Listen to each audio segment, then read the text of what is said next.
Maayong adlaw mga ka-farmers, mga kaludi, mga kasisi. Kung ni nakanindot sa bukid mga ka-farmers no, kay medyo maapiki ka sa imong pang budget is dali ra kay mga harvest no. Ayan, igo-igo ata na pamugas, mo din natong na-harvest karon mga ka-farmers. Kasi isa kanindot nga kuan. Ayan oh. So, muna to karon na-harvest mga ka-farmers no. Kung magkilo siya per ang diri sa kuha sa mga ka-farmers is nasa 10 to 15 ang kilo. So naana po tayo mga lubi no.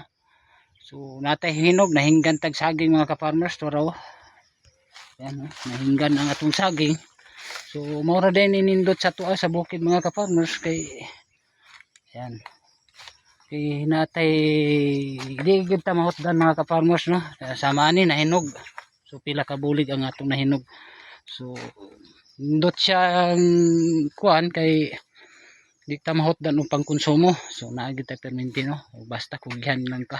Kung magkugi lang gid ka diri sa bukid is di ka magproblema sa pagkaon.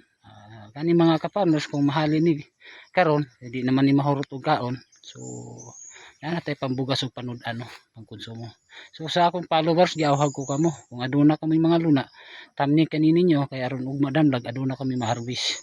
So usbong ko daghang kayong salamat sa inyong pagsuporta. Bye bye.